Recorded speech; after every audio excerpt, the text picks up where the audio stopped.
काकू तो रघुनाथ बाबांचा प्रसंग सांगा, दृष्टांत सांगा. एक देवीचं स्तोत्र वाचत होते सकाळी. बरं. हां. तर महाराज आले तितक्यात. बरं. आले तर म्हणे एकदम त्यांनी असं म्हटलं की अरे हे काय म्हणे, सरस्वती तर तुझ्या जवळच आहे म्हणे. असं काय? हां, हे काय म्हणे, सरस्वती तर तुझ्या जवळच आहे म्हणे. त्यांनी धरले, खिशात हात घातला, 4 आणे पैसे यांच्या अंगावर फेकले असे. अच्छा. चल घे म्हणे, हे सरस्वती तुझ्या जवळच आहे म्हणे. आणखी पुष्कळ दृष्टांत आहे त्यांचे, महाराजांचे. हो हो. एक दिवस मला म्हणे, मा का बाबा म्हटलं, उकडपेंडी करते का म्हणे. बरं. हो म्हटलं करते म्हटलं. हो. तर करून देते म्हटलं. आज स्वयंपाक नाही आहे म्हणे, स्वयंपाकातले लोक येऊन नाही राहिले म्हणे, तर तू पोरांसाठी उकडपेंडी करून दे म्हणे. बरं म्हटलं करून देते म्हटलं. त्यांनी ते काही घेत नव्हते कोणाजवळचं, ते स्वतः एवढी कणिक पाठवली, 2 किलो कांदे, तेल, सगळं सगळं पाठवलं. मग मी उकडपेंडी करून दिली. उकडपेंडी केली, बाबा उकडपेंडी केली. म्हटलं मा म्हणे तो गंज आहे ना तिथे ठेवून दे म्हणे देवाजवळ. तर बरं म्हटलं. त्यांच्याकडे नारायणाची रोज पूजा होत होती. ठेवून दिली आणि मी आली, घरी आली तर खूप मोठा साप आला म्हणे. हो काय? चांगला असा. बरं. असा लांब त्या फाटकातून आला म्हणे साप. आणि तो बाबांना पाहून फडी मारा असं करायचं, फडी आपटायचा म्हणे. ते मी पाहिलं नाही, मला पोरांनी काही सांगितलं नाही. त्या आपटायचं म्हणे. मी काकू म्हणे हो का म्हटलं. मग म्हणे बाबांनी म्हटलं म्हणे आज स्वयंपाक नाही आहे, स्वयंपाक करणारे येणार नाही आहे, आज उकडपेंडी केली मायच्या हाताने. हो का? म्हणजे मी म्हणाले हो का म्हणे. असं पोरांना ती उकडपेंडी एवढी एवढी करून खाऊ घातली पोरांनी. सकाळी उठले, पुन्हा बाबा आले.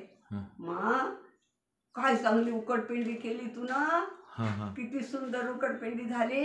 बाबा तुम्ही खाल्ली का, थोडीशी कवडी खाल्ली प्रसाद म्हणून. मी असं म्हणजे माल एक आमचे असं संबंध बोलण्याची भाषा.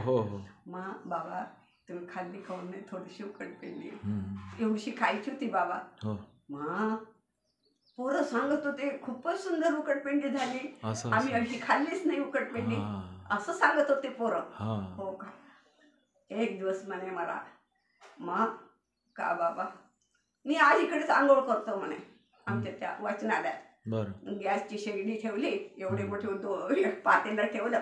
हे आले, हो हे काय म्हणे, गॅस किती जळेल म्हणे. जळू द्या, पाहू आपण प्रचिती. जळू द्या, गॅस जळला तर दुसरा आणू पुन्हा सिलेंडर. बरं. आंघोळ झाली बाबांची, पाणी उकळीला. जेव्हा बाबा म्हणाल की आता आंघोळ करायची, कपडे काढतील, तेव्हा आंघोळ करायचे. ते भक्त लोक नाही, तोपर्यंत काही भक्त लोक आंघोळ करायचे नाही. बाबा चलता का, बाबा चलता का, थांब असे करायचे. बाबा आंघोळीला गेले, आंघोळ. जेव्हा आम्हाला महिनाभर गॅस पुरत होता, त्याचा 1.5 महिना गॅस गेला होता. असं पहा, एवढा फुल पॉवरला असून सुद्धा ही प्रचिती आली तुम्हाला. खूप आहे बाबांच्या. मग का बाबा यांची आंघोळ करून देत जा तू, आंघोळ घालून देत जा यांची.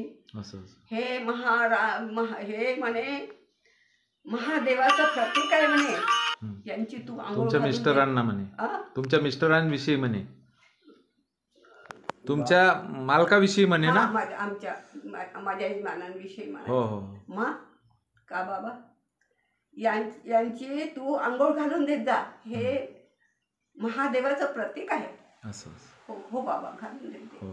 मग मी त्यांना आंघोळ घालून दिली, पाठबीठ घासून द्यायचे हात. कधी कधी मला वाटायचं सोमवारी अभिषेक करावं यांना. मी सगळा याच्यात सगळं दूध, तूप, दही, दूध सगळं घेऊन त्यांचा अभिषेक करायचे. अच्छा, तुमच्या मालकांचा. पहा किती सेवा घडून घेतली तुमच्या. खूप सेवा घडली मला. लहान होती महाराजांनी मागच्या जन्माचं असं काही म्हणून मिळालं मला. आम्ही एका यात्रेला गेलो. चक्र तीर्थ यात्रा आहे ना, नेमिषारण्य. तिथे सगळ्या बायका. माझ्या मनात असं आलं, अरे एवढं तीर्थाचं ठिकाण असून हे इथे बाण मारला कृष्ण यांनी. कोणी बाण मारला बा?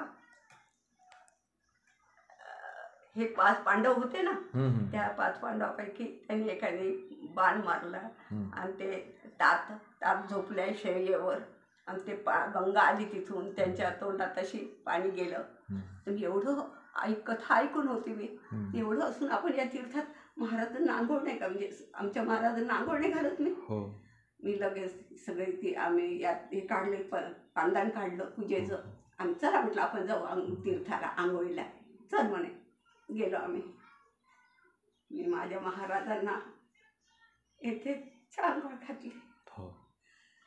हे प्रसंग तुम्हाला आठवतात सगळे?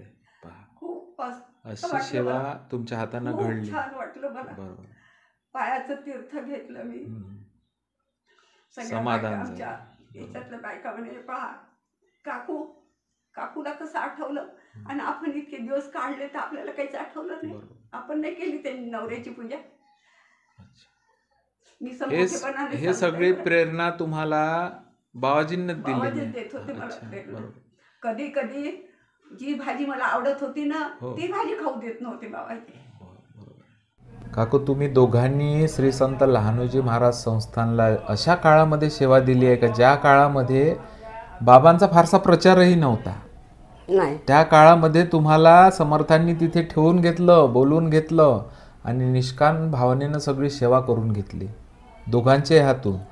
पहा, तर हे फार मोठं कार्य दादांच्या तुमच्या हातून घडलेलं आहे. बाबांची सेवा घडलेली आहे त्या काळामध्ये आणि ती सेवा आज त्याची फलश्रुती येताना दिसते आहे. बा, हा हरिहर पाठ परत पुनर्जीवित करण्याची प्रेरणा कोणाला दिली? आजचे जे डॉक्टर बाबूरावजी पाचघरे साहेब आहेत, मोजरीकर डॉक्टर साहेब आहेत, त्यांना प्रेरणा दिली ना.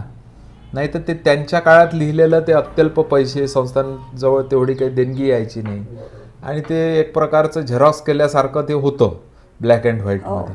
पण आज पुनर्जीवित झालं ना ते त्यांचं साहित्य, दादांचं साहित्य. तर ही प्रेरणा बाबाजींनीच दिली असं आम्ही समजतो.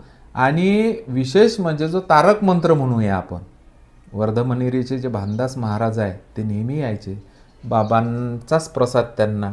तर त्या मंत्राच्या बाबतीत एकदा विचारलं असता, हा तारक मंत्र आहे म्हणे.